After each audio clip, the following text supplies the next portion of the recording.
اعوذ باللہ من الشیطان الرجیم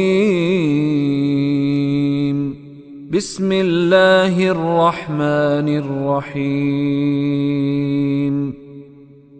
الحق من ربک فلا تکونن من الممترین۔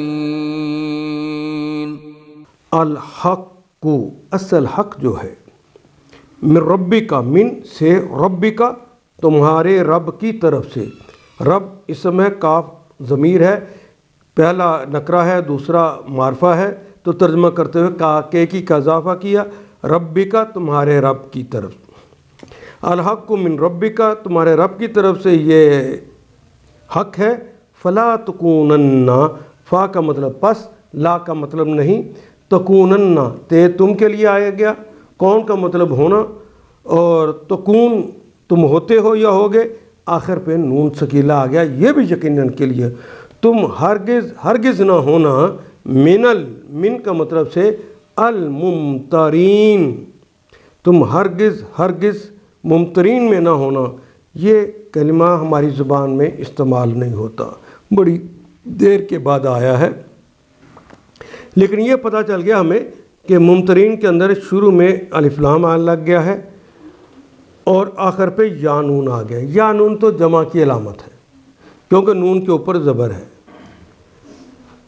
اور مرا یمری کہتے ہیں، مرا یمری مریتن، شک میں مبتلا ہونا، اور میم والے کے لیے ممتر اس میں فاعل ہو گیا، ممترین سب شک کرنے والے، ولا تکونن اس میں فاعل شک کرنے والے، فلا تکونن من الممترین، اور نہ تم ہو جانا شک کرنے والوں میں۔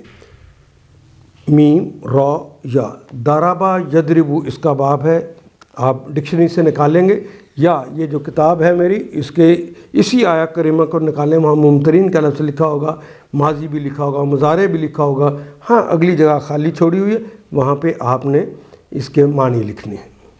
ان آیات کو ایک دفعہ پھر تلاوت خود کیجیے، عربی و مبین پڑھتے ہوئے دیکھیے، کیا بات پوری اندر اتر رہی ہے؟ کیا یہ اردو کے سانچے میں ڈھلتی گئی ہیں عبارتیں؟